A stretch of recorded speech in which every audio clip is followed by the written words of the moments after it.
Comment ça va? Comment allez-vous?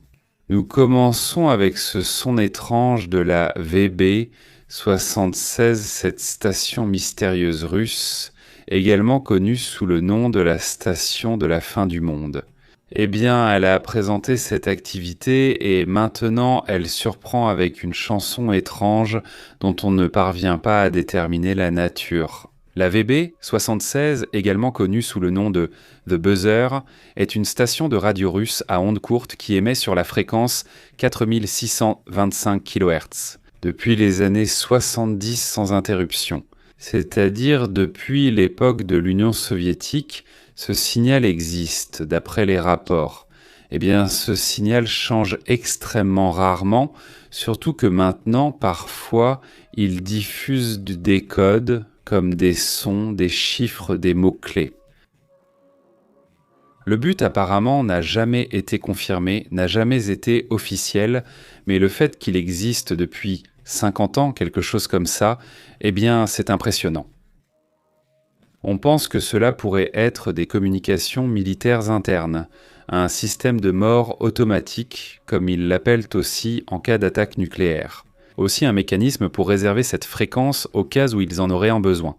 Donc ils envoient toujours un signal sans interruption, pour qu'au cas où ils en auraient en besoin. Qu'il n'y ait pas de signal sur ce signal, c'est-à-dire que le message puisse passer.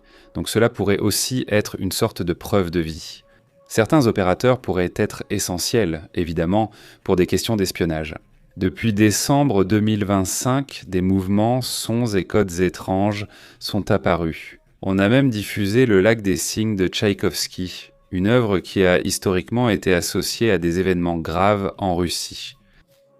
Cela s'est produit en décembre. Par exemple, lors de la mort d'un grand dirigeant ou d'une crise d'État, c'est alors que Le Lac des Cygnes est diffusé. Cette fois-ci, on diffuse une chanson inconnue. Écoutons-la à nouveau pour voir si vous pouvez l'identifier. Mais il me semble que c'est une chanson, russe, je ne sais pas, ça me donne ce style, mais voyons ce que vous en pensez. Quoi?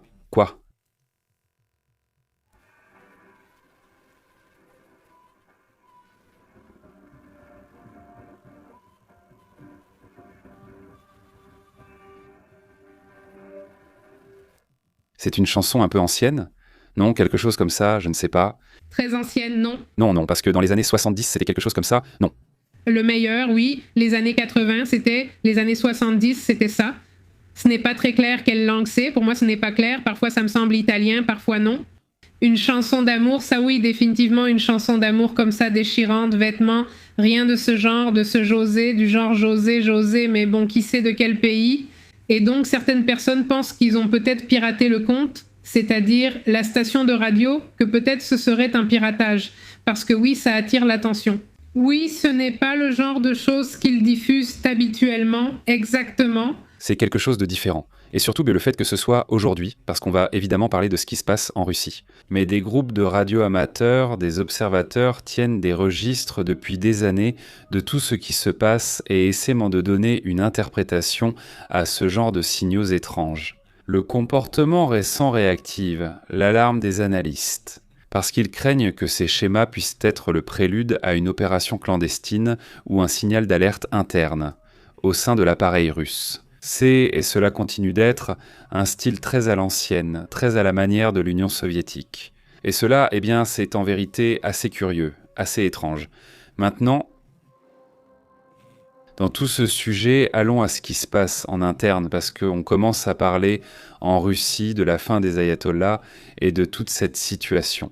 Nous allons en parler tout de suite. Nous allons évidemment discuter de ce qui se passe au Venezuela, de ce qui se passe dans différentes parties du monde.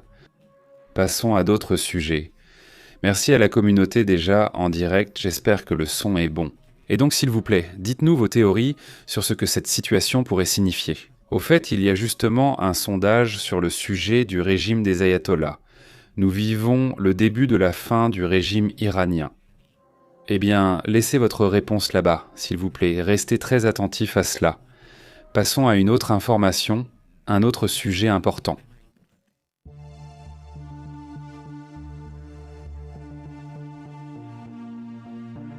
Il y a un rapport qui affirme que les médias russes informent maintenant de la chute. Qu'en est-il du régime des ayatollahs? Et cela, évidemment, est surprenant. les médias russes assurent que le régime islamiste d'Iran serait sur le point de tomber. Ils évoquent même la possibilité du retour du Shah ou du prince héritier et, comme on l'appelle, aussi Sa Majesté impériale. Bien qu'il refuse depuis des années qu'on l'appelle ainsi, il se présente plutôt comme une sorte d'activiste, une chose comme ça dans laquelle, certains regrettent en ce moment. Le Shah, c'est ce que tu dis, que cela pourrait être une sorte de gouvernement, disons, temporaire, dans lequel on pourrait passer à quelque chose de parlementaire, quelque chose de plus démocratique. Évidemment, il y a en ce moment un mouvement pro-Shah qui alerte.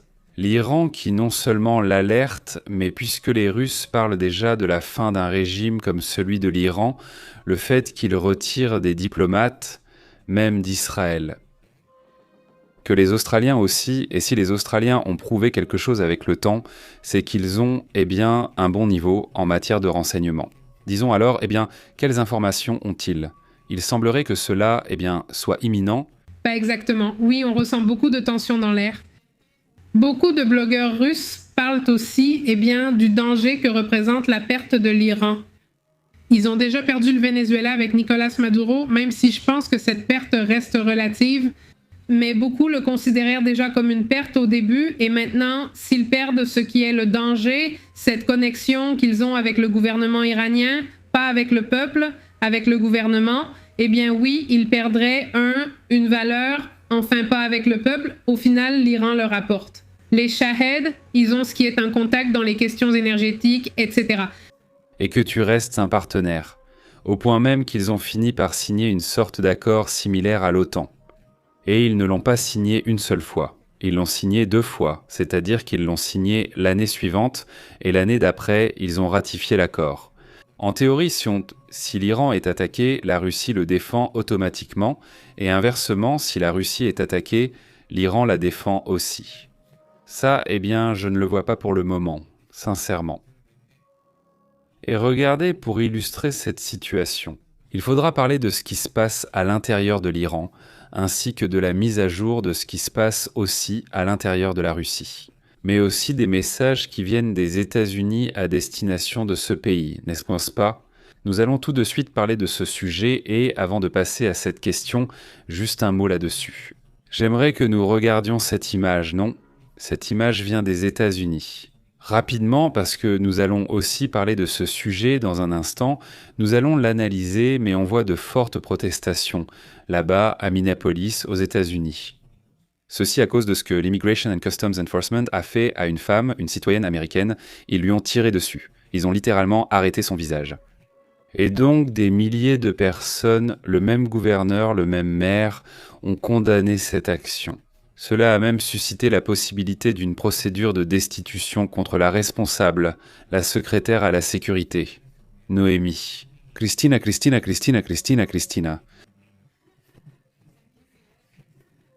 Mais bon, ce personnage controversé qui adore aussi être très à la mode et toujours se promener. Elle pourrait faire l'objet d'une procédure de destitution dans cette situation. Mais bon, allons dans le détail, voyons ce qui se passe. D'abord, avec un message très dur de la part des États-Unis envers la Russie, allons-y.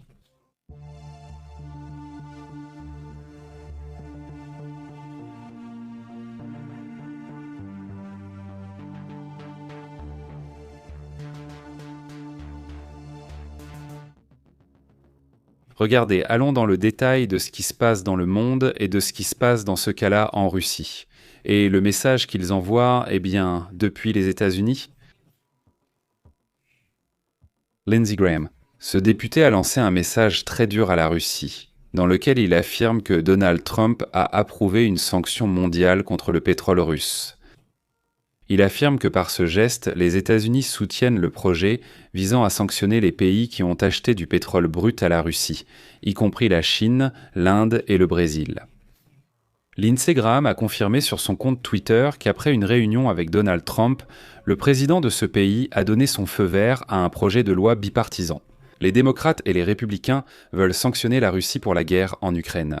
La loi a été élaborée par Graham, avec Richard Blumenthal et d'autres sénateurs, pendant plusieurs mois, dans le but de restreindre le financement de l'effort de guerre russe.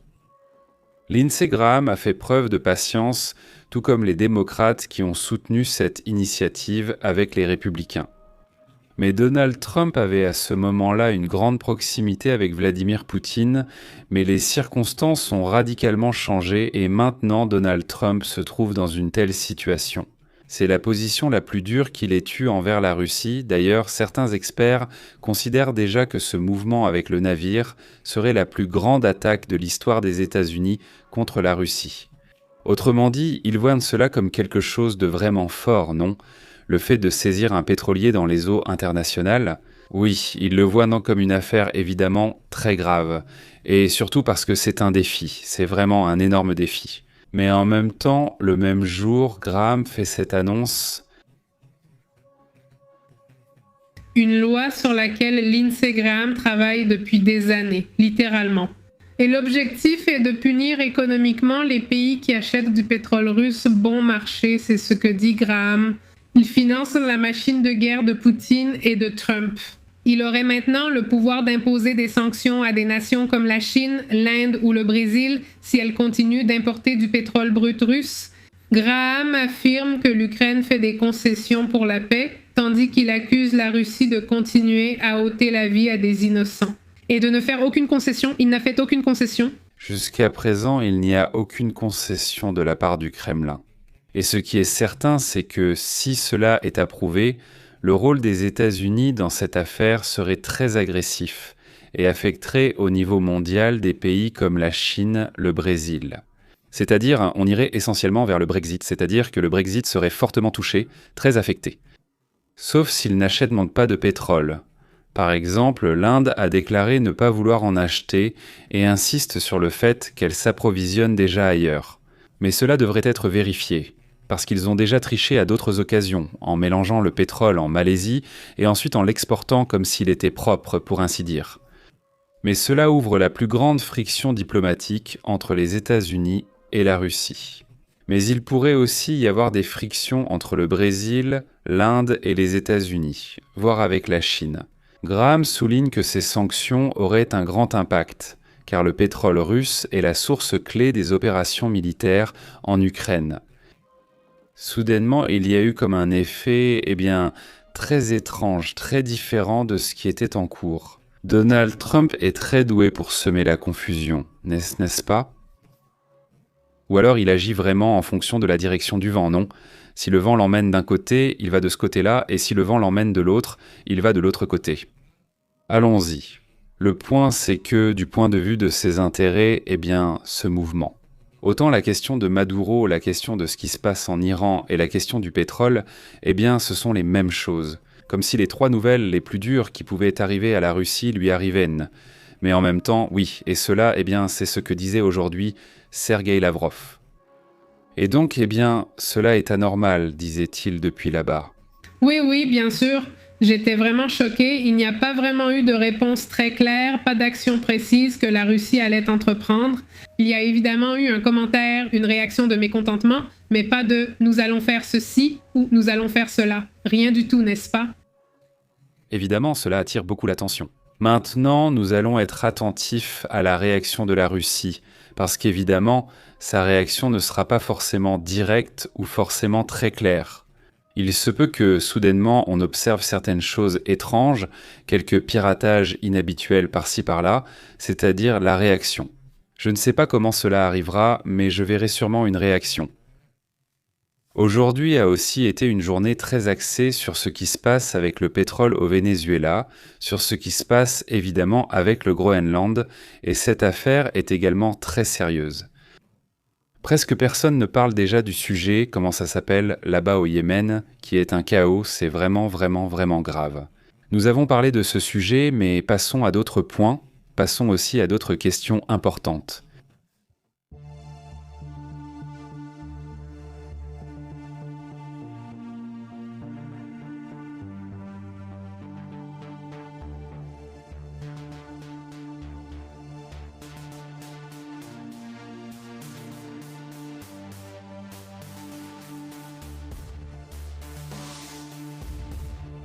Et parmi les choses curieuses qui se passent en ce moment, je parle des plus courantes. Détail, avant de passer à une autre information, regardez ce qu'il rapporte, ce qui va se passer.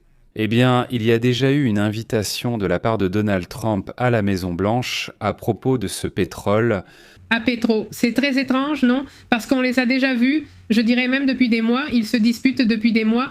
Mais bon, après la prise de pouvoir de Maduro, il semblait que la capture allait s'intensifier. Oui? Ici, la Colombie et les États-Unis vont rompre totalement.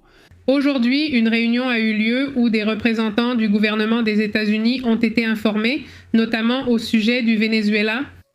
Comment va être l'accord, pas sur le pétrole, qui semblait être plus important en ce moment? Et l'un de ceux à qui l'information a été donnée parmi les représentants a dit qu'après, ce serait autour de Cuba, du Nicaragua, et il a mentionné la Colombie. Alors, eh bien oui, c'est surprenant qu'aujourd'hui, Donald Trump ait parlé au téléphone avec Gustavo Petro. Et donc, il l'invite à la Maison-Blanche, et cette publication est faite. Eh bien, c'est plus simple de la voir à la Maison-Blanche. Pourquoi envoyer des gens comme ça directement, non? C'est ce que dit le commentaire. J'ai eu l'honneur de parler avec le président colombien Gustavo Petro, qui a expliqué la situation des drogues et nos désaccords. Je le remercie pour son appel et son ton, et j'espère le rencontrer bientôt. Regarde-moi ça. La Colombie affirme dans ce communiqué rester ouverte au dialogue et à la coopération constructive avec les États-Unis, dans le respect tant mutuel et la compréhension, avec un intérêt pour la stabilité régionale. C'est ainsi que l'ambassade de Colombie aux États-Unis le mentionne. Donc, eh bien, les différends sont aplanis dans cette affaire. Et cela, eh bien, comme beaucoup le pensaient, et l'avaient dit, c'était plus du spectacle qu'autre chose. Ça servait le spectacle, et le spectacle servait ce Petro. Et donc, les deux savent jouer à cette, disons, jeu d'échecs où l'on se dit des choses. Mais quand on atteint un certain point, ils se saluent et se rendent visite. Jusqu'à présent, la présidente Claudia Sheinbaum, le petit ami de la Maison-Blanche, pourrait y aller avant la présidente Petro. Mexique. Je veux dire, ce serait un sujet très curieux, mais passons à d'autres affaires très sérieuses.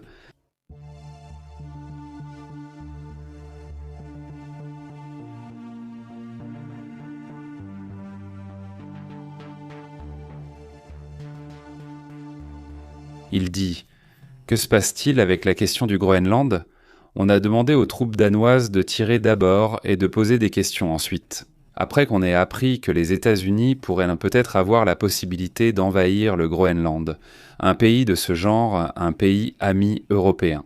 Et que, eh bien, en ce moment même, ils donnent des ordres au Danemark. Ils confirment que leurs troupes pourraient réagir sans ordre si les États-Unis décidaient soudainement d'envahir le Groenland. Après les déclarations incendiaires du président Donald Trump, le ministère de la Défense du Danemark a confirmé la validité de la règle de 1952 qui permet à ses troupes d'ouvrir le feu sans autorisation préalable, en cas d'invasion du Groenland, spécifiquement dans le cas d'une attaque par toute force étrangère. Les règles ordonnent aux soldats d'engager le combat immédiatement, même si leurs commandants ne sont pas informés d'une déclaration officielle de guerre. C'est-à-dire que si simplement le soldat du Danemark voit qu'il y a une opération de soldats étrangers, dans ce cas cela pourrait être les États-Unis, alors ils ouvriraient immédiatement le feu. Donc voilà, ça dans un contexte de tension. Il est clair que les choses ont déjà atteint un niveau impressionnant. Et qu'encore aujourd'hui, Marco Rubio sort pour dire qu'il y a une proposition de vente ou d'achat, plutôt une tentative d'achat. Pas pour le Groenland, non, comme acheter ce qui ne peut pas être vendu. Enfin, allons-y.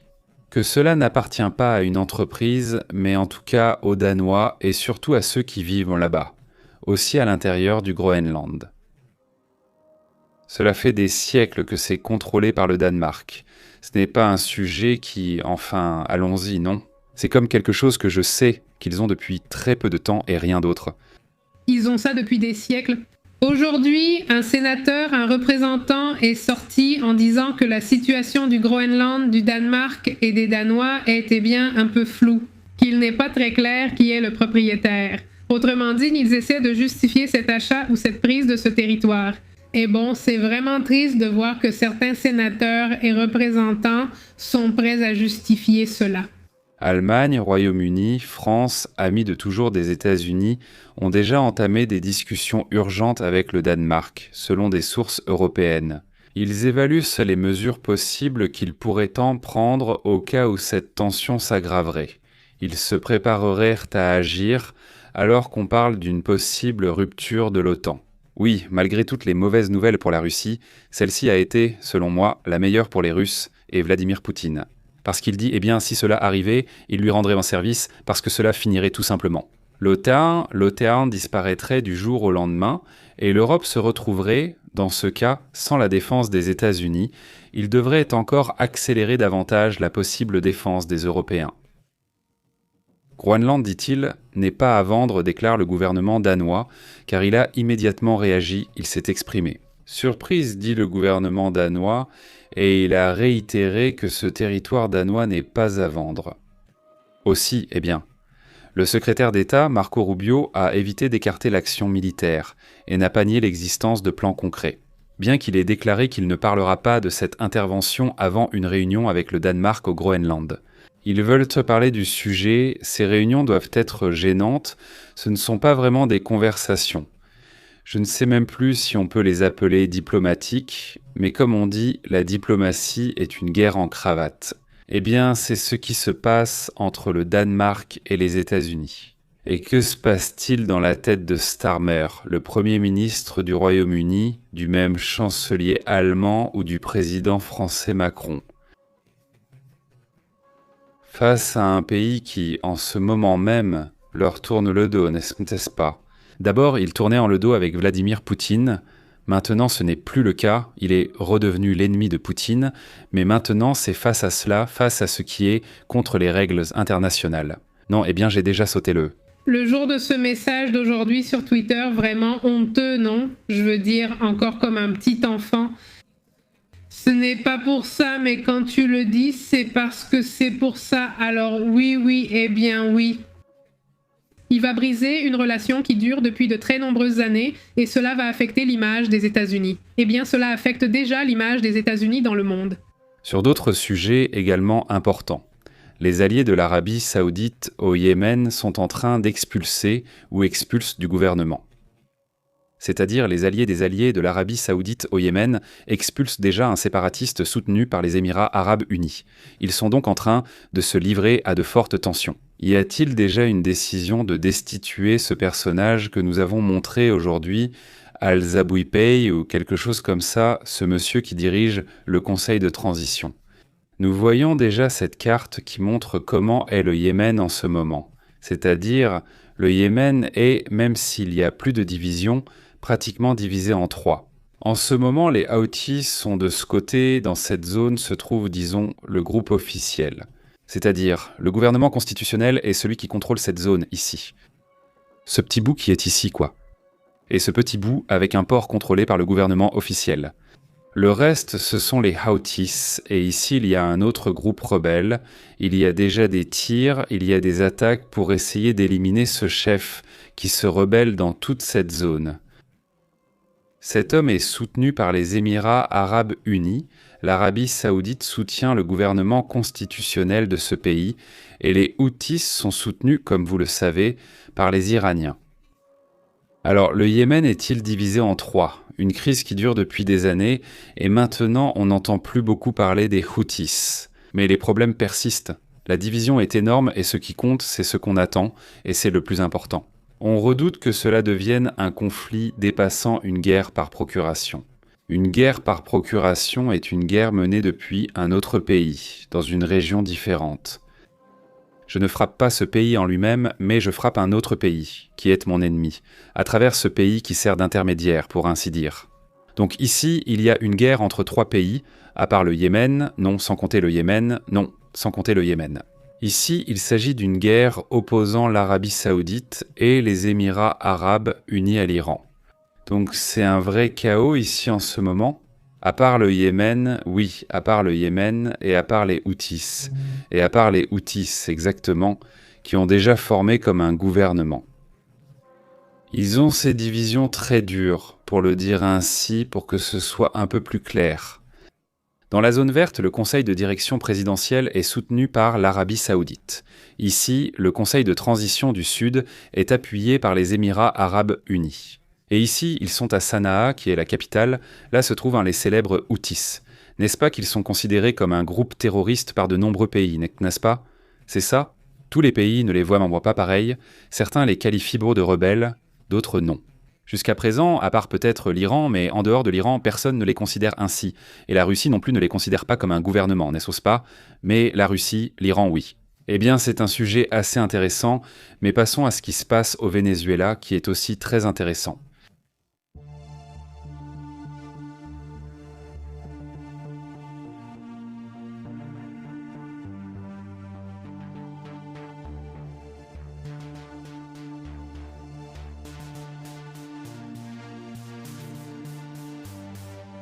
Service public. Nous voulons mettre à jour la loi sur le système électrique national.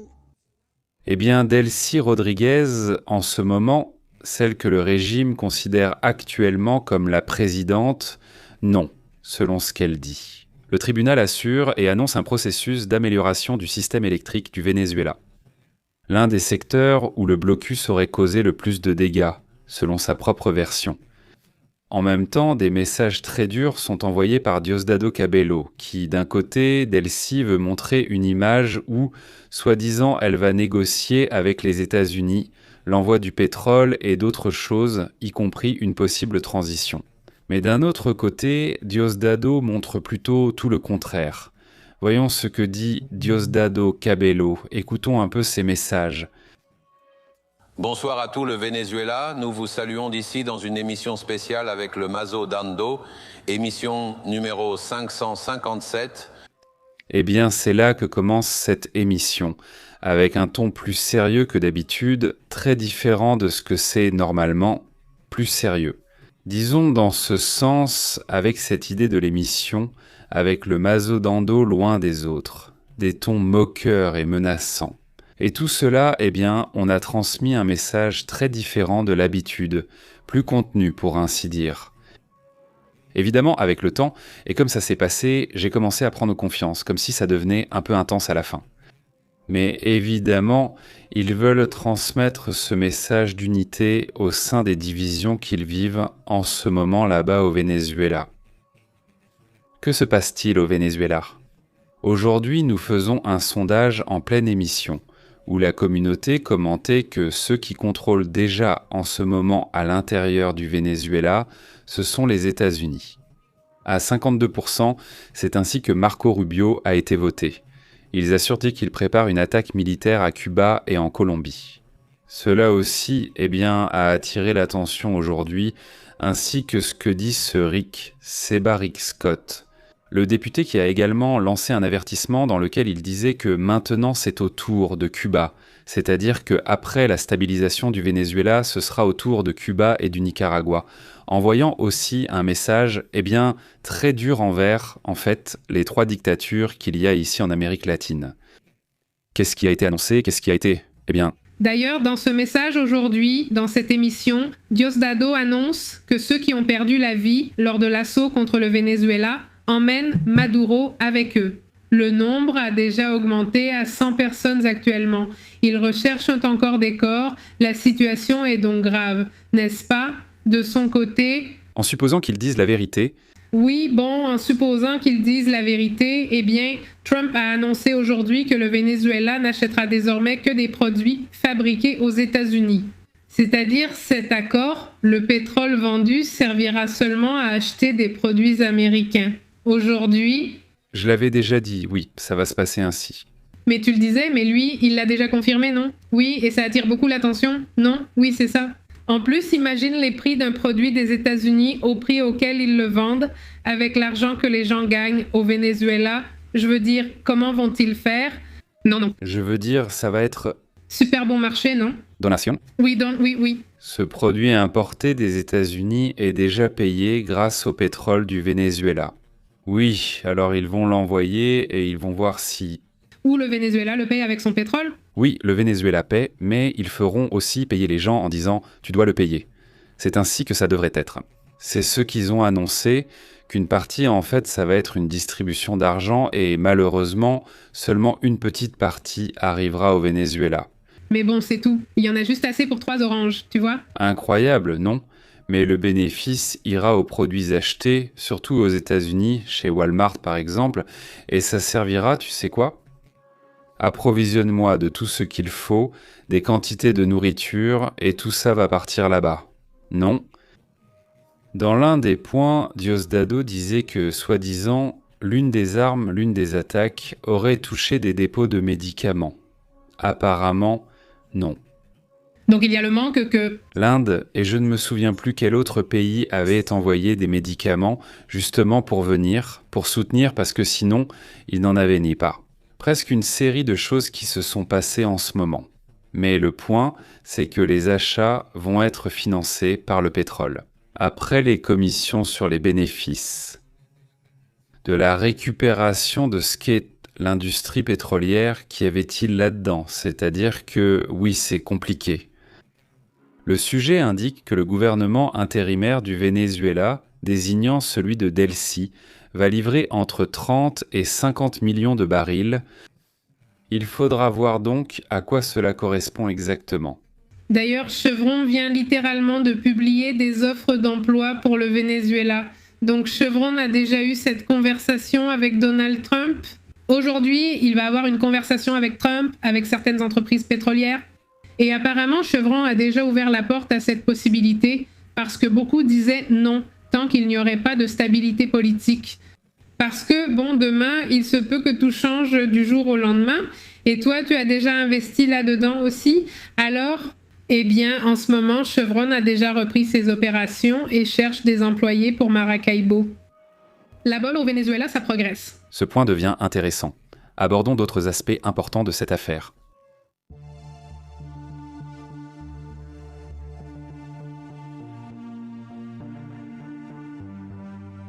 Ce qui se passe avec ce sujet des bateaux là-bas au Venezuela. Un sujet qui fait aussi partie de tout ce mouvement, dans la région. Eh bien voilà, plusieurs ont déjà commencé à partir, plusieurs ont commencé à se réorganiser, surtout les navires. Par exemple, l'United States Ship Iwo Jima, où ils ont emmené Nicolas du Venezuela à Porto Rico, n'a pas été le premier à Porto Rico. Et ensuite, il est parti en avion à Guantanamo.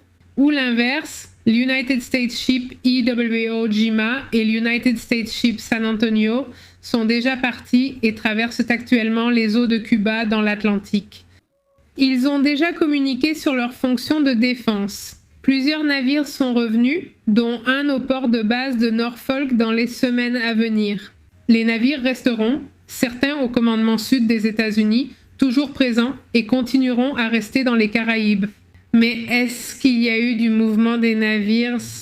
Même si le nombre de troupes a diminué, il est actuellement d'environ 12 000, le chiffre exact restant inconnu, mais il dépassait déjà 14 000. Je me souviens à un moment donné? Exactement, d'accord. Donald Trump, pourtant, n'écarte pas une opération terrestre. Encore plus d'interventions au sol, mais la méga-opération qu'il avait prévue va être un peu réduite. Exactement. L'armée de l'air aussi. L'avion est essentiel, comme le CB-22, le MC-130, qui ont été utilisés pour le sauvetage et le ravitaillement. Ils ont également abandonné les Caraïbes. Eh bien, selon le général Tenkane, 150 aéronefs ont été déployés depuis 20 emplacements, y compris des F-18 et EA-18, depuis des porte-avions. Jusqu'à présent, ni le commandement Sud, ni le département de la Défense n'ont officiellement commenté les mouvements ou l'avenir militaire concernant la question du Venezuela. C'est aussi très important de savoir ou de comprendre ce qui se passe ou ce qui va se passer dans les prochains jours sur ce sujet. Parce que oui, c'est là le classique des conflits et des mouvements géopolitiques. Beaucoup de rumeurs nous parviennent ici, les questions de la communauté vénézuélienne. Oh bébé, est-ce que cela se passe? Est-ce que cela se passe? Cela? Ce sont des choses difficiles à confirmer en ce moment, parce que ce qu'ils disent, c'est qu'au moins, il vit là-bas. Beaucoup de rumeurs sur ce qui arrive et beaucoup d'images qui nous parviennent de ces groupes de collectifs armés ont essayé de faire descendre beaucoup de gens dans la rue pour essayer de montrer qu'ils ont encore un certain soutien.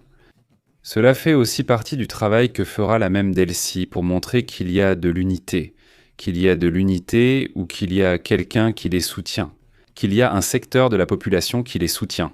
Et en même temps, la population qui ne les soutient pas a peur de sortir, parce qu'il y a déjà eu beaucoup de personnes arrêtées. Exactement, oui. Ce que rapportent les gens, c'est qu'au Venezuela, par exemple à Caracas, à partir du moment où le soleil se couche, Les gens rentrent chez eux et s'enferment. Il n'y a pratiquement plus de vie la nuit en ce moment. Eh bien, plus qu'appartenir à un groupe, c'est ça la question, mais bon. Passons aussi à d'autres sujets importants.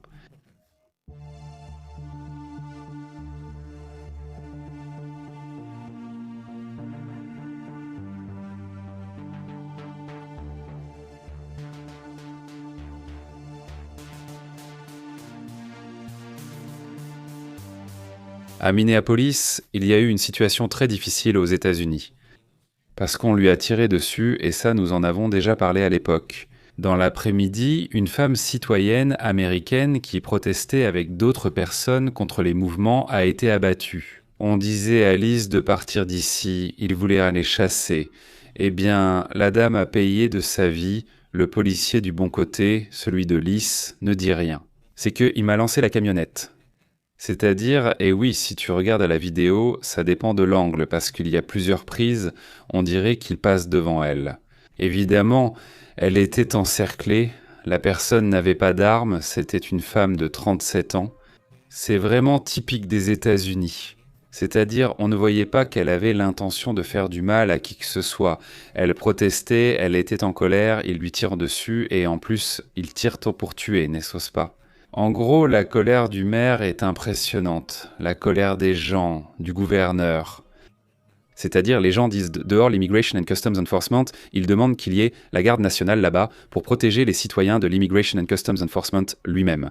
Ils disent à Donald Trump et à Christine Noem, s'il vous plaît, vous en avez déjà trop fait. Ironiquement, ils disent non, vous avez fait bien mieux, maintenant partez d'ici, parce qu'on n'a pas besoin de vous.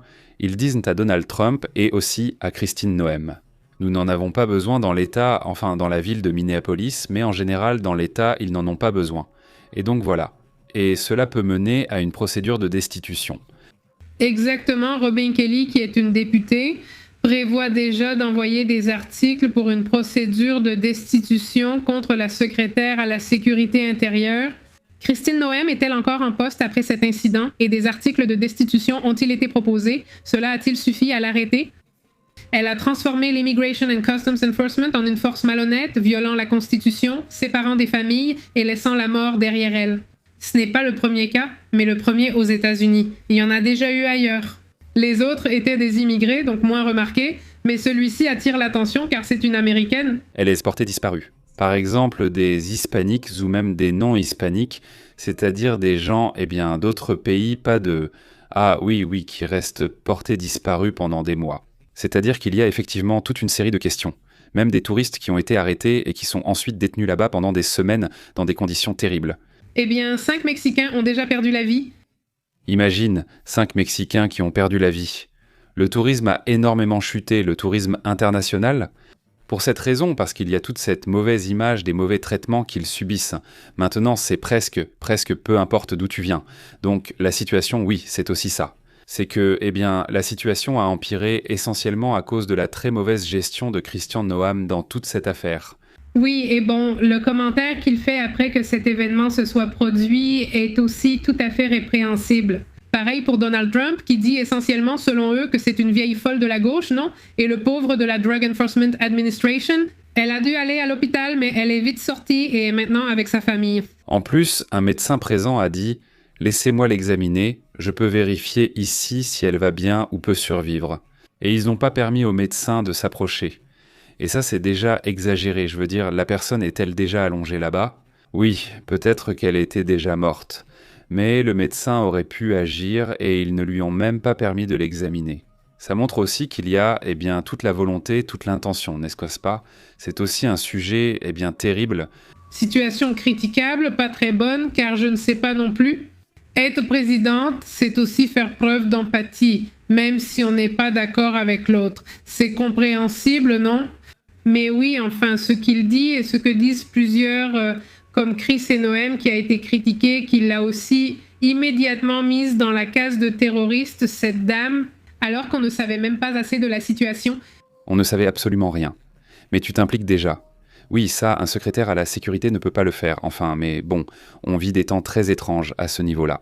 Et donc, en passant à d'autres sujets totalement différents de celui-ci, cela attire l'attention. Il y a une recherche qui apparaît dans des revues scientifiques. Une étude qui, d'ailleurs, est réalisée par l'Université de Calgary et le Conseil national de recherche du Canada. Ils ont découvert que l'être humain émet une lumière au moment de perdre la vie. C'est très intéressant, mais cela a même été fait avec d'autres êtres vivants. Par exemple, avec des souris, par exemple. Une expérience avec des souris et des plantes démontre que tous les êtres vivants émettent une sorte de lueur ultra faible de photons qui disparaît après la mort. C'est-à-dire, vous vous rendez compte que c'est comme ? Eh bien oui, comme une sorte d'indicateur biologique de la santé. Les chercheurs ont découvert que ces biophotons visibles de lumière extrêmement faibles que nous, les êtres vivants, avons naturellement, eh bien c'est quelque chose qui est présent chez tous. Le phénomène avait déjà été observé auparavant, même dans des tissus vivants isolés, mais c'est la première fois qu'il est démontré que cela se produit chez des organismes complexes. L'expérience consiste à placer, par exemple, 4 souris vivantes dans une boîte sombre et, en enregistrant des photons individuels pendant 1 heure, ensuite les souris ont été sacrifiées tout en maintenant leur température corporelle et la mesure a été répétée pendant 1 heure. La comparaison a été sans appel. Les souris vivantes émettaient plus de photons que les mortes, ce qui démontre que la luminosité disparaît après la mort. Exactement, d'accord. Les chercheurs pensent que cette lumière est une sorte de réactivité de l'oxygène des molécules qui se génèrent sous le stress biologique. Et lorsque ces molécules sont altérées par des protéines ou des lipides, les électrons libèrent des photons en revenant à leur état normal. Eh bien, cela a déjà été publié dans The Journal of Physical Chemistry Letter.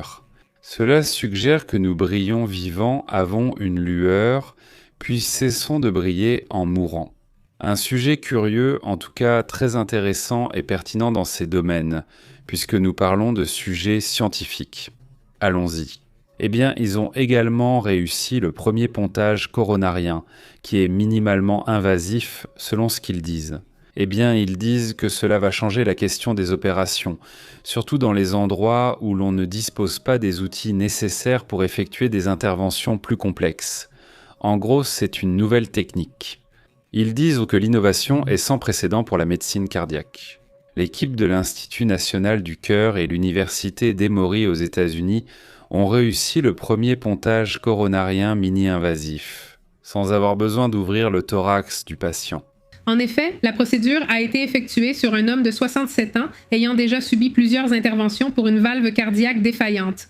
Son anatomie rendait la chirurgie traditionnelle, à cœur ouvert, impossible. Et la clé a été d'utiliser une méthode appelée VECTO, qui signifie navigation et réentrée par cathéter ventriculo-coronaire, permettant de rediriger le flux sanguin, sans casser le sternum lorsque nous avons ici au milieu, ni ouvrir la cage thoracique. Eh bien, je dis que ce sont des avancées qui vont sauver la vie de beaucoup de gens. Oui. En plus, le risque que représente l'ouverture du thorax peut maintenant être évité. C'est génial. C'est en développement, je veux dire, mais oui, exactement. À un moment donné, il ne sera plus nécessaire d'ouvrir complètement. Ouvrir complètement. Dernière bonne nouvelle. La Chambre des représentants vient de voter pour prolonger les subventions des primes de LAC. Cette assurance qui est super importante et qui laisserait des millions d'Américains sans cette protection, eh bien, elle va être prolongée. 9 républicains ont défié Donald Trump et ont voté en faveur de cette prolongation. Parmi eux, il y a Brian Fitzpatrick, Rob Brennanan, Tom Keane, Nick Lolota, Mike Lawrence et Ryan McKenzie. Max Miller, Maria-Elvira Salazar et David Baladaou. Bien Max, très bien. Alors, et regarde, on va passer à une nouvelle, eh bien, un peu étrange. Cela s'est passé ici au Mexique.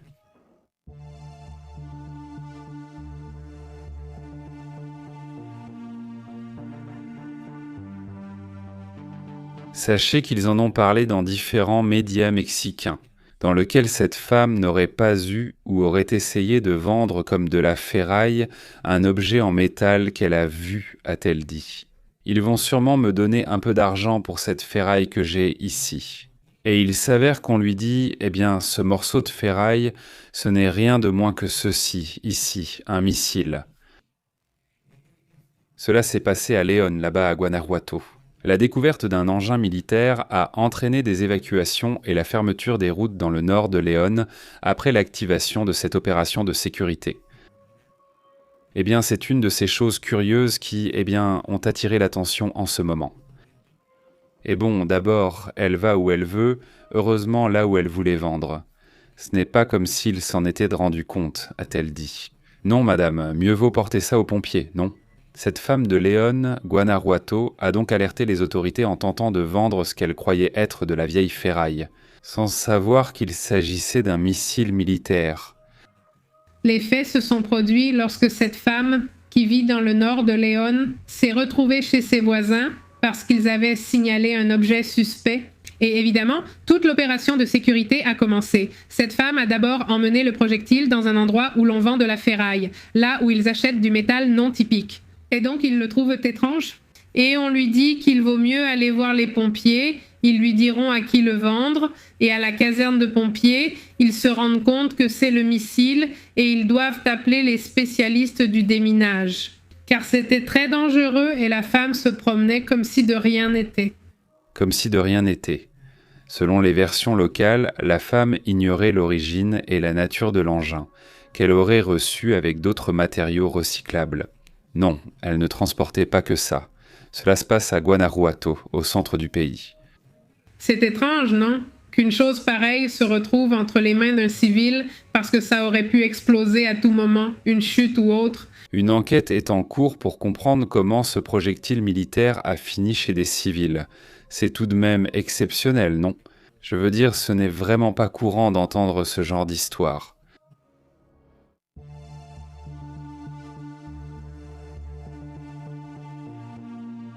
On signale aussi un téléphone perdu en Chine, et, ça attire l'attention, ou peut-être pas tant que ça. Parce que le téléphone appartient à quelqu'un de très important au Japon, en lien avec tout ce qui concerne les réglementations nucléaires. Et c'est ce téléphone portable, le téléphone professionnel. Malheureusement, cet homme part en Chine et le perd, l'un des deux dangers auxquels il fait face.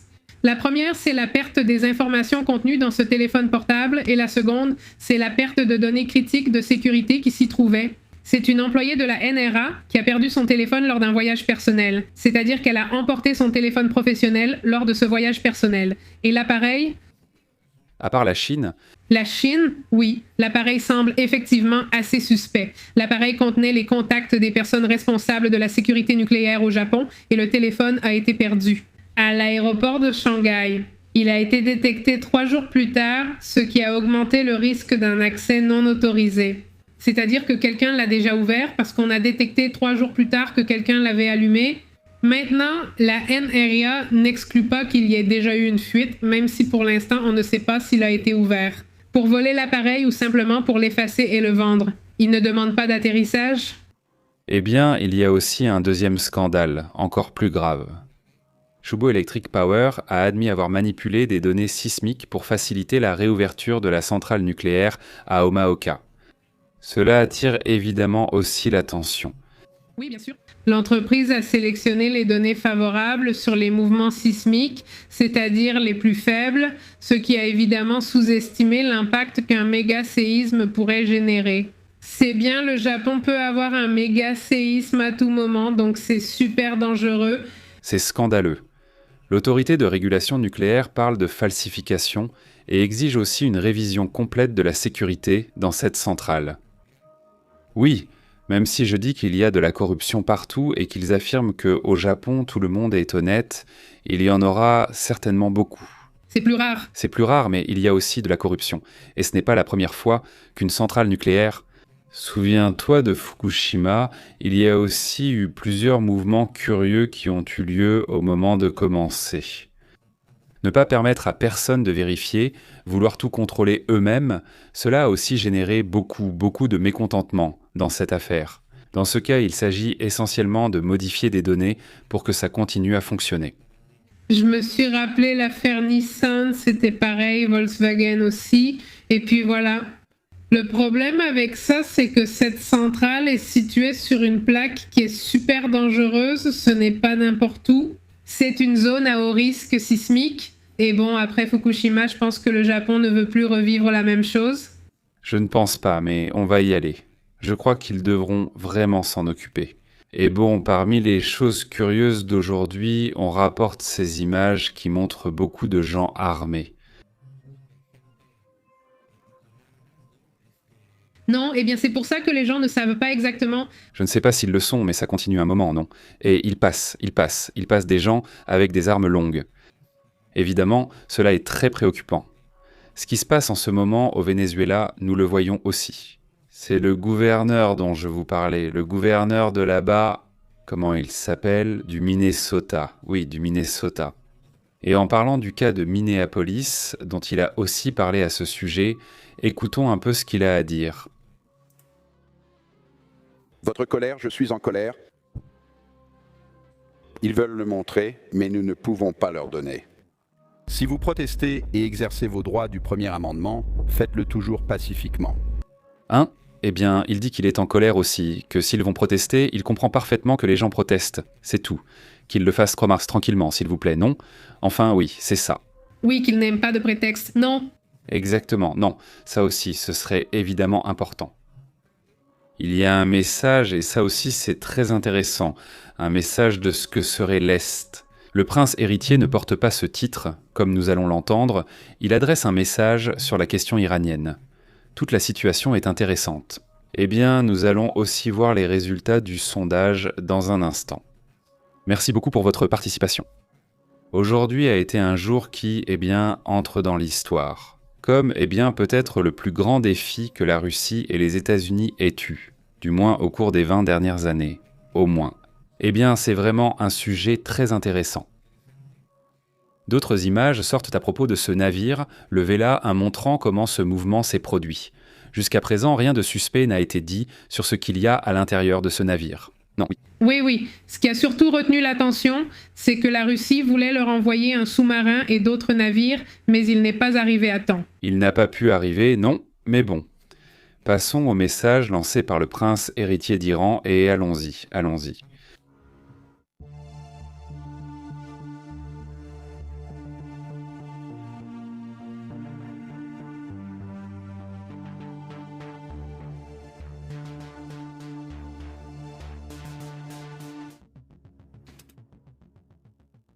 Allons-y, écoutons-le.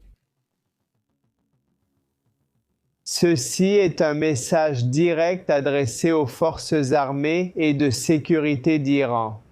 Vous qui portez l'uniforme militaire pour défendre la nation iranienne, vous êtes maintenant confrontés à un choix historique. En ces jours où le peuple iranien, courageux et uni, construit et écrit l'histoire, ma question pour vous est, de quel côté de l'histoire serez-vous, avec les criminels ou avec le peuple?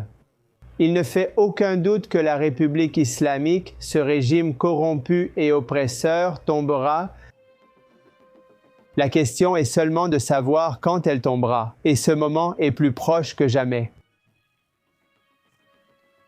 En ces moments décisifs, j'espère que vous reviendrez vers le peuple et que vous utiliserez vos armes, non pas pour leur tirer dessus, mais pour les protéger.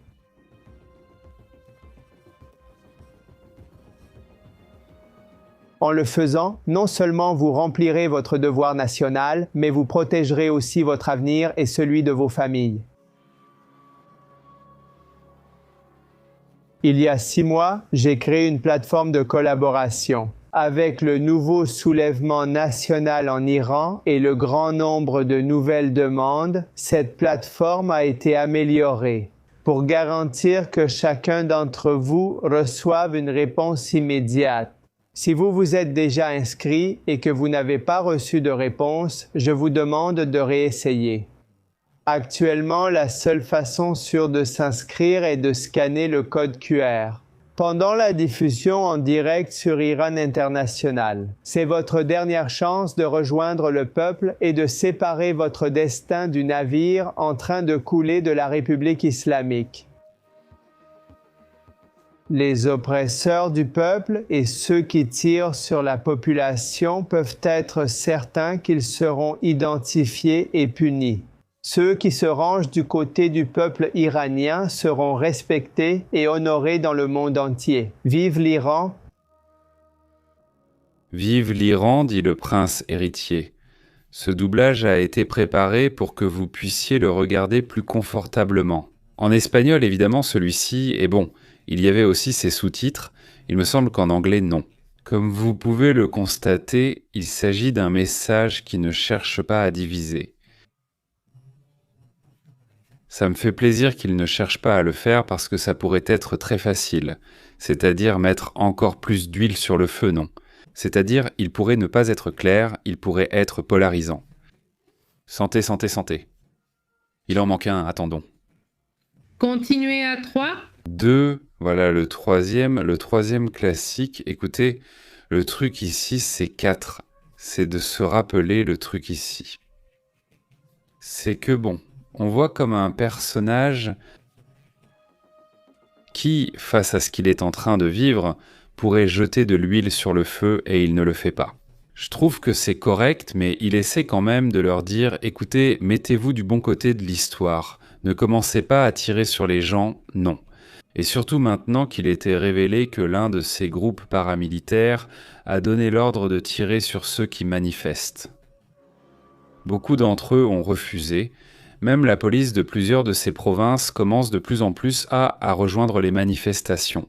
La grande question est de savoir si nous assistons à la fin de l'ayatollah, à la fin de ce régime. Ce que disent que les Russes, c'est qu'ils pensent que oui, la fin va arriver. On commence déjà à voir dans les médias russes la possibilité de la chute de l'ayatollah et la possibilité de l'arrivée du fils du Shah. Non, ça aussi c'est très intéressant. Et évidemment, ici je pense que l'opinion des gens de la communauté est aussi très similaire. C'est ce que je crois que tout le monde voit, non ? Et voilà le sondage pour avoir la réponse, il va apparaître tout de suite.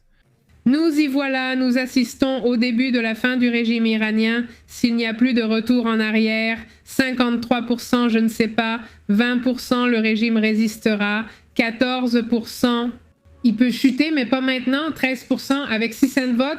Eh bien, regarde, 600 votes, 53%, pense-t-on qu'il va effectivement tomber. Et je crois que c'est clairement la majorité. Non, donc, eh bien, je pense que c'est ce qui se passe. C'est-à-dire maintenant, quelle surprise peut-il y avoir ? Surtout en pensant qu'en ce moment, la Russie est en train de sortir de la Russie, elle commence à avoir des mouvements vers l'extérieur. Eh bien, comment s'appelle ce pays ? Évidemment, cela veut dire, eh bien, qu'il se passe quelque chose maintenant aussi avec les mouvements de la Russie qui sort. Cela m'inquiète aussi parce qu'elle est en train de sortir d'Israël. Durant 3 jours, ils font sortir toute la famille et les diplomates russes d'Israël. Pourquoi ? Que cela signifie-t-il ?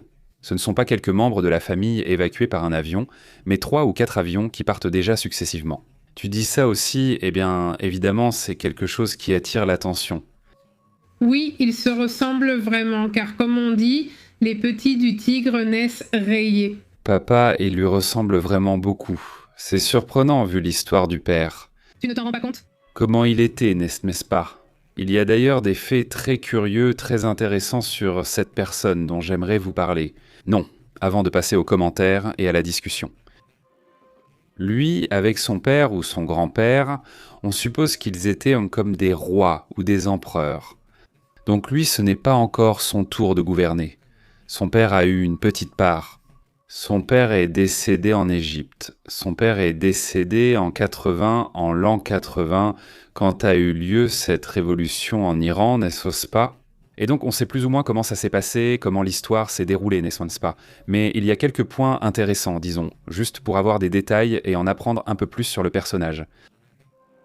Ce serait donc le successeur, d'après ce que l'on sait, il a été officiellement désigné comme prince héritier par son père lorsqu'il avait 18 ans.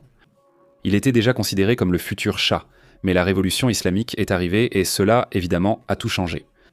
Il s'appelle Reza Pahlavi, le titre historique est prince héritier d'Iran. Il est prince héritier depuis 1979 parce qu'il y avait aussi d'autres frères. Né le 31 octobre 1960. Il est né à Téhéran, la capitale de l'Iran, pendant le règne de son père, car il est bon. Son père s'appelle Mohammad Reza Pahlavi, qui est le Shah d'Iran, et sa mère est Farah Diba, la dernière impératrice d'Iran. C'est ainsi qu'on le connaît, Sa femme s'appelle Yasmine Pahlavi. Il a 3 filles. D'ailleurs, sa résidence actuelle est à Washington, aux États-Unis. Regarde, c'est très intéressant. Je crois qu'il était en Égypte. Actuellement, il est en Égypte, mais sa résidence officielle reste à Washington. Il a étudié comme son père en Suisse, il a fait ses études au collège. Son grand-père, par exemple, le grand-père n'a pas fait d'études, puis le père, il a étudié en Europe, précisément en Suisse comme lui. Il était à l'Académie de l'armée de l'air des États-Unis, mais il a abandonné lors de la Révolution. Il a également étudié les sciences politiques à l'Université de Californie du Sud. Donc lui, le père, a beaucoup d'influence européenne. Le grand-père n'a pas, une influence aussi européenne, ni rien de tout ça. Parce que c'est lui qui est toujours resté dans la région. Et il a une influence européenne, mais aussi une influence américaine. Il s'est autoproclamé déjà en exil, mais il a disparu, puis il a renoncé à régner, et il est devenu plutôt une sorte d'activiste symbolique à cause de qui il est. Évidemment, il n'a pas le soutien de tous les exilés iraniens, mais il n'a pas le soutien de tout le monde, et cela aussi il faut le préciser, non ? Est-ce que tout le monde le soutient, la majorité ? En ce moment, oui, à cause de ce qui s'est passé avec les ayatollahs, mais disons aussi que son père a fait les siennes, son grand-père aussi. En fait, les deux sont également considérés comme des répressifs. Ils ont accompli de bonnes actions, mais aussi des actes très durs envers la population. Comme souvent, il subsiste des zones d'ombre dans ce type d'histoire. Non, tout n'est pas noir ou blanc, il y a simplement beaucoup de situations très intéressantes et il faudrait les étudier séparément. Il ne s'exprime plus en monarque depuis longtemps. On l'aborde désormais comme un activiste critique des ayatollahs.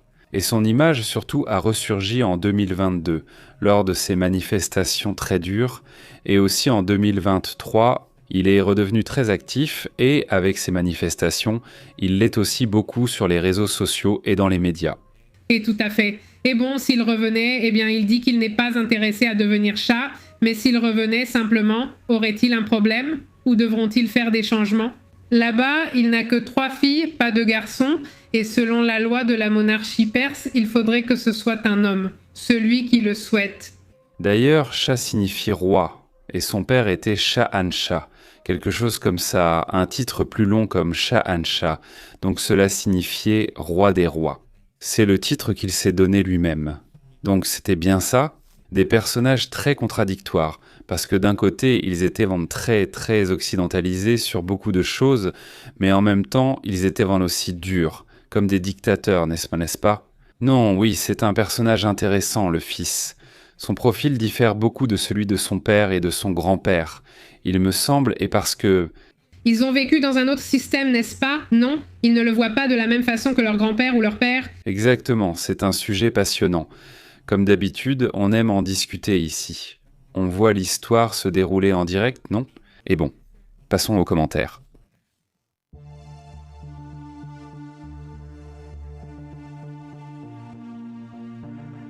Comment allez-vous? Comment ça va? Un grand merci d'être ici avec nous.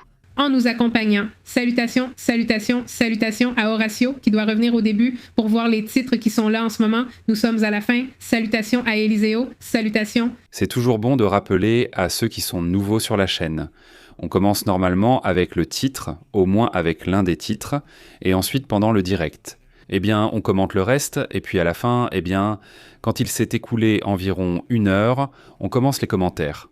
Comment vas-tu, Luis Eliseovic? Un grand merci aux membres de la chaîne et un grand merci à la communauté qui nous soutient, avec un super chat, avec un super merci. Vous pouvez nous soutenir via PayPal ou par Oxo, vous trouverez la description. Il y a toujours des moyens de soutenir cette chaîne. Salutations à Gerardo Hernandez ainsi qu'à Maria González. On sort d'une dictature et on veut une monarchie. On ne les comprend pas, c'est qu'ils ne sont pas avec nous, ce n'est pas leur vision du monde, c'est tout. Ils ont eu 2 choses, alors ils veulent revenir à la première. Mais oui, bon, j'espère qu'à un moment donné, ils penseront à la démocratie. Oui, espérons-le, je veux dire. Il faut se rappeler que s'il y en avait une, à un moment donné, ils ont eu une monarchie avec un parlement, alors ils ont réussi à vivre cela. Mais après, le CHA s'est mis dans la tête qu'il était empereur, et donc c'est ça, c'est exactement ça, c'est le sujet, non? Mais bon, salutations, Caraïbes. Le 7, il dit qu'au lieu de se présenter comme Premier ministre, il pourrait se présenter comme homme politique, ce qui serait possible. Salutations à Louis Beltré qui nous regarde depuis la Pennsylvanie. Salut Louis. Comment vas-tu, Louis? Salutations aussi à Cardan. Merci beaucoup pour Super chat, nous t'en sommes très reconnaissants, ainsi qu'à toute la communauté qui nous soutient de cette manière. Merci beaucoup. Salutations à Rublox. Et aussi, dit Raoul Sachs, la famille royale iranienne exilée a voyagé à travers le Maroc, les Bahamas, l'Équateur, les États-Unis, le Panama, avant de s'installer en Égypte. Cependant, parmi d'autres pays, il y avait aussi le Mexique. Il est d'abord arrivé à Acapulco et bien perdu du premier Acapulco. Salutations. Salutations. Il nous regarde depuis la Pennsylvanie. Salutations à Louis Beltré qui nous regarde depuis le Panama, perdu à Acapulco. Alex dit que tout indique que la Russie fera quelque chose d'inattendu sur le plan militaire. Alex dit salutations sur le réseau social Musicalia. Très bien, salutations. Salut Pantherita. Comment vas-tu Raoul? Sax Angie, comment allez-vous? Salutations. Acapulco est à Cuernava. Dis donc, il s'est vraiment fait discret, c'est comme s'il disait dans les endroits les plus... Et comme vous l'avez vu, Monterrey, j'en suis certaine, salutations, dit Carvacardin. Merci d'être ma famille, j'aime toujours vous voir. Merci Carvacardan. Salutations, salutations. Également à Morena, dit salutations Brésil, salutations Morena. Salutations Morena, comment vas-tu jusqu'au Brésil? Très bonne de Pantherita. Laissez votre like et vous recevrez votre missile. Imaginez, salut à Norma Mata qui dit que c'est tellement triste ce qui se passe. Salutations Norma. Salut Norma, comment se passe le lycée? Amitié à Bona. Bona envoie ses salutations du Chili où il fait très chaud, seulement 22 degrés mais on dirait 30. Oui, j'imagine, ici c'est toujours l'hiver, je vous dis que ça n'a pas été bien. Tranquille, cet hiver... C'est ennuyeux, ennuyeux. C'est positif, car tu ne veux plus manger autant de cochonneries. Tant de choses, n'est-ce pas? Oui, c'est vrai, on a tellement envie de grignoter quand il fait froid, mais bon, à partir de lundi, en théorie, il va commencer à faire un peu plus froid. Salutations à Bresica Norma. Oui, comme Maria Elena, merci. Heureusement, ce n'était pas plus grave, c'est de la malbouffe. Oui, le missile aurait pu exploser, merci pour l'information d'aujourd'hui. Je suppose que oui, enfin, ça reste un explosif. Au final, ce... est sûrement fichu, mais bon... Mais par exemple, il y a des bombes de la Seconde Guerre mondiale qui explosent encore, donc oui, c'est possible, dit Raoul. Le livre des Perses s'appelle le livre du roi des rois, et c'est de là que vient le concept de roi des rois. Regarde, c'est intéressant, c'est intéressant. Dit Eric Marino, comme on dit, Pépé Tim, vous avez vu le nouveau sur Netflix? Ça parle de géopolitique et d'espionnage. Non, non. Mais on le note ici. Salutations, et ici aussi, dit Maria Gonzalez. Le chat était déjà très malade quand il était à Cuernavaca, c'est-à-dire qu'il avait déjà beaucoup tourné. Salutations à Alex Torres aussi. Et puis, c'est-à-dire, ils avaient de l'argent ou c'était l'État qui les sponsorisait? Comment font-ils quand ils sont exilés? Parce que ceux qui vivent dans non... Je pense que oui, ils ont leur petit pécule de côté, bien sûr, oui. Salutations à Alex Torres, Cosas Alex Torres. Comment ça va, Alex? Très bien. Il dit « Moi, vous ne me saluez pas depuis l'an dernier ?» Il me demande si nous savons tout ce qui se passe chaque jour. La réalité dépasse la fiction chaque fois plus. La vérité, c'est que parfois, parfois, eh bien oui, parfois. Il se passe 2 ou 3 semaines comme ça, très tranquille, mais relativement. Puis soudain, il y a des rebondissements très forts. Aujourd'hui, je pense que c'était un rebondissement, surtout. Parce que... Eh bien, tout le monde pensait que pour ceux du bateau, ça allait rester un peu en suspens, comme s'il ne s'était rien passé et qu'ils allaient laisser tomber. Mais non, en fait, ça a vraiment surpris. Salut, comment vas-tu, Omar? Salutations jusqu'à New York, joyeux anniversaire, Omar. Félicitations, Omar, j'espère que tu as passé un très bon moment. Joyeux anniversaire, Omar, c'est sympa. 7 janvier, excellent. Un autre en janvier, nous sommes déjà plusieurs. Salutations. Salutations à Robert Ramirez, qui vit aux États-Unis, également à Marthe Lager, qui envoie ses salutations depuis Tikisia, tu vis ici, champion. Il dit « Vive le SID Campéador », il dit aussi « Comment est-il libre ?» J'adore apprendre avec vous en plus des actualités. Merci beaucoup, plein de succès, salutations, Marcella. Elle dit que c'est tout, c'est mieux ainsi. Au Venezuela, en Iran et en Russie, il leur manque de la joie et un peu de salsa. Quel dommage que le monde ne change pas et continue de commettre les mêmes erreurs historiques. Salutations. Bonjour Alex Torres, comment vas-tu? Et si quelque chose de grave arrive? Dis-le ici, Alex. Bonjour Monica, Pépé et à tous dans le chat. Merci Monica pour ce super moment. Salut à tous. Salutations à Gérardo qui est Pitbull, qui a les meilleures provisions, communauté, une étreinte à distance, famille. Je vous attends à Iquique, Chili. Salutations Pitbull. Merci beaucoup, nous serons là. Salutations à Benedicto, comment vas-tu? Salut Benedicto, Béatrice, comment vas-tu? Et Andrea qui nous regarde depuis l'Allemagne, mais je ne la vois pas dans le camion. Andrea? Comment vas-tu? Salutations jusqu'en Allemagne, comment vont les choses là-bas? Il est dit ici que l'obligation est la loi, il est dit. La sœur du chat possédait une maison à Acapulco avant son exil, ce qui était, je pense, essentiel, car Acapulco est devenu un lieu clé du jet-set. Est-ce que ce n'était pas parce que beaucoup de gens venaient en tous? Et je sens que cette partie s'est perdue avec le temps, car la ville est devenue de plus en plus vieille. Quoi qu'il en soit, et après, non, alors peut-être encore, mais je sens que ça a vraiment eu un énorme boom, non?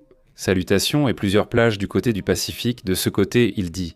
8 personnes ont été abattues. Et ça, comment ça s'est passé? Voyons voir, voyons Tabi, comment ça va? Tabi 3014, voyons ce qui se passe avec cette affaire. Merci pour l'info. Patricia sera-t-elle en Allemagne? Allez regarder à 5h30. Andrea nous salue du futur. Salutations. Alex dit qu'il salue, il dit. Ces phrases bizarres mexicaines comme puro parraro en elgon ou même les algues du diable, on ne les a jamais entendues. Il dit « Les oiseaux n'ont pas d'ailes et personne ne les a vus, alors imagine qui est là. Où ont-ils trouvé ces phrases, franchement? Salutations Marcos, comment vas-tu? Salut au Honduras, Alex, comment vas-tu? Parce que si c'était quelque chose, ça ne volerait pas, non? C'est pour ça que c'est la blague de ce pur mensonge. Oui, bien sûr. Bien sûr, il dit, Wiko, vous avez déjà vu le film biographique sur Poutine? Tu parles de celui où il y a Youdla? Wiko dit qu'elle est vraiment mauvaise, qu'on dirait qu'ils ont cru à tous les mensonges de Poutine. Ils le décrivent comme un super espion classe, alors qu'il n'a jamais été sur le terrain, juste derrière un bureau. Je ne veux pas.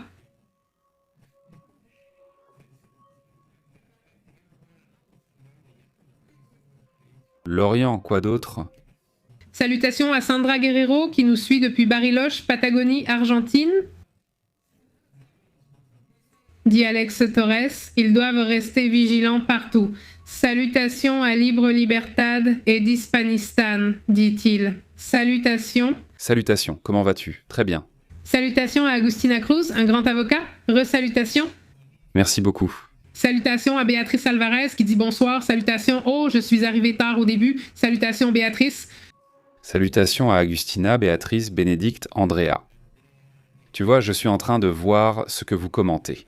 Il y a 8 personnes blessées, 2 qui décèdent dans une église à Salt Lake City, selon la police de cet endroit. C'est une église mormone des saints des derniers jours. D'après ce que dit la police, ils ont confirmé le décès de 2 personnes. D'abord, ils disaient 3 blessés, maintenant on parle de 8. Bon, voilà, salutations.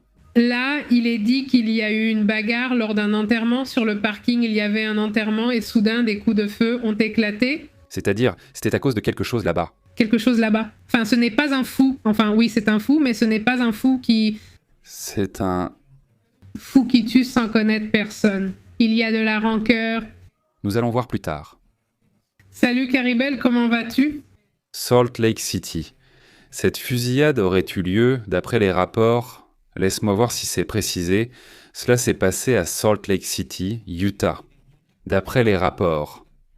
Ceci est rapporté en ce moment par ABC7, cette chaîne de télévision locale. Apparemment, oui.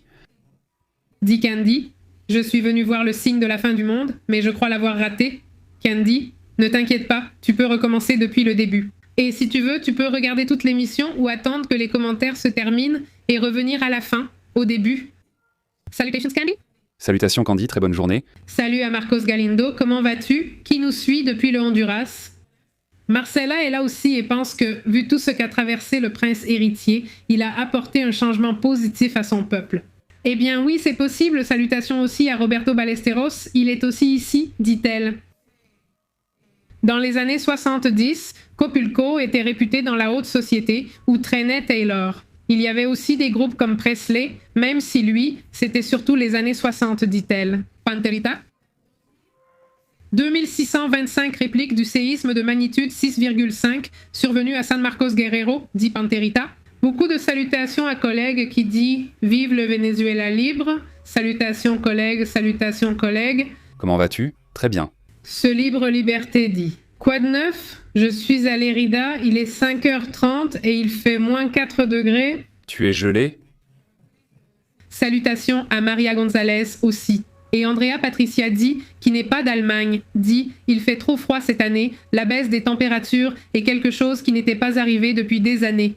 Ils ferment les écoles. Ils ferment les écoles à cause de la neige et du verglas. » Eh bien, Berlin est toujours sans électricité à cause des mains obscures. Ils ont dit que ce serait jusqu'à jeudi, n'est-ce pas? Jusqu'à demain décembre, mais oui, en ce moment, l'Europe subit un froid très intense. Ce groupe, tu te souviens qu'il causait des problèmes? On l'a signalé ici, un groupe de... L'ultra-gauche. Selon les autorités, cela a causé des problèmes. L'électricité devait revenir jeudi, car certains réseaux ont été gravement endommagés. Tu veux dire, comment peuvent-ils faire ça par ce froid? Oui, c'est fou, dit Francisco Arce. Il n'a pas dessiné un oiseau avec un gros derrière et ça ressemble à un EPE, c'est que, enfin, le dodo est un oiseau avec un gros derrière, par exemple. Bon, non, la poule dans ton cas... La poule, oui. Il disait, comment t'es Pep? Il dit « J'ai déjà vu l'adresse de la chapelle mormone de Laura Serra. C'est une zone très problématique. J'ai entendu dire qu'il y a des gangs dans ce secteur, en plus de la drogue. » D'accord. As-tu déjà identifié quel pourrait être le problème là-bas? Merci Christy. Eh bien, voilà l'information. Non, voilà cette information. Eh bien, parce que parfois ça peut sembler être une attaque d'un autre type. Non, mais je veux dire, au final, ce ne sont pas des attaques. Mais oui, ça m'inquiète plus quand je fais déjà partie de l'organisation. Celui qui m'a vraiment surprise, dont tu as parlé hier, je crois que oui, c'était celui-là. C'est déjà l'histoire de ce monsieur, le Portugais, qui a tiré à l'université de Madrid ce matin à l'université Brown. Et aussi, ce scientifique du Massachusetts Institute of Technology, c'est vraiment bizarre. La vidéo où le gars dit qu'il ne va s'excuser auprès de personne, il a vraiment l'air fou, mais malgré tout, il ne donne toujours pas la raison pour laquelle il fait ça. C'est quelque chose qui n'a pas, enfin, il n'y a rien qui les relie, enfin, les cas, n'est-ce pas? Qu'est-ce qu'ils lui ont fait? Non. Qu'il le méritait et je ne sais pas quoi, et qu'il ne regrette rien, et blablabla. Donc, qu'est-ce que ce monsieur, ce génie d'ailleurs, voulait faire? Parce que tous ceux qui l'ont connu le décrivent comme quelqu'un de compliqué, difficile, mais qui était aussi un génie. Et le fait est qu'il avait au moins 3 ans à planifier ça. C'est-à-dire? Pourquoi, s'il y a 3 ans, cette personne a-t-elle dit qu'elle allait attaquer ce scientifique du Massachusetts Institute of Technology et cette université, ses étudiants? Oui, c'est vraiment étrange, bizarre qu'il n'ait pas donné d'explication, il n'a rien laissé, et en fait, il précise là qu'il n'a rien laissé. Comment ils appellent ça? Aucun manifeste, non. Dans ce sens-là, non. Il dit qu'il faut être au Mexique pour comprendre nos expressions, car notre pays est si riche en dictons et phrases. Eh bien, dit-il, c'est quelque chose qui se ressent et tous les Mexicains savent de quoi on parle. Incroyable, dit-il. Santé Cardane, comment vas-tu? Tu vas bien? Et José qui demande pour le signal de l'Atlas ou autre chose. Tu parlais de la radio? La radio est au début? Oui, la radio est au début, mais ceci est au fait vérifié. La donnée d'hier, c'était hier quand on a parlé de l'Atlas et de la Sierra, c'est bien. Locola hier? Hier, c'est avec ça qu'on commence aujourd'hui? Aujourd'hui, une information est disponible, mais je n'ai pas eu le temps de l'analyser. On reporte donc à demain pour le 3 Atlas et certaines nouvelles données. Elles sont intéressantes. Mais je pense que ce qui va arriver dans les prochains jours sera bien beaucoup plus intéressant. Parce qu'ils vont soi-disant déjà donner les données sur la vitesse du petit jet. De ceci, ça va être, tout un tournant là-bas. Salutations à David Flores, qui a dit bonsoir. Salutations depuis Ciudad Juárez, Chihuahua. Salutations. Salutations. Salut à Fidel Botello. On y va aussi. Allez les gars, salut à Rascat. Et souvenez-vous que nous sommes sur WhatsApp, sur Telegram. Là-bas, nous vous envoyons la notification des amis. Mais nous sommes aussi sur Facebook, sur Twitter. Enfin, Twitter, c'est le sexe. Et sur Instagram. Mister X, salutations. Libre, n'est-ce pas? Salutations, c'est aussi excellent. À toute la communauté, merci beaucoup, portez-vous bien, passez une excellente soirée ou journée. Oui, cela dépend d'où vous nous suivez demain. Nous serons ici dès le matin avec toutes les infos et pouvons parfois interrompre votre programme habituel. Merci de votre écoute. C'est Pépé en direct. La vérité est intense, l'insolite est réelle. Nous l'analysons. Après approche globale. Ne reste pas à l'écart. Connecte-toi à la chaîne PP en direct en contrôlant le signal. PP et Astrid disent la vérité. Journalisme brut. Ici, on respecte. Active l'alerte et reste informé jusqu'à la prochaine fois. Oui, monsieur, on fait l'appel. Abonne-toi. PP en direct dans la maison. Ne reste pas.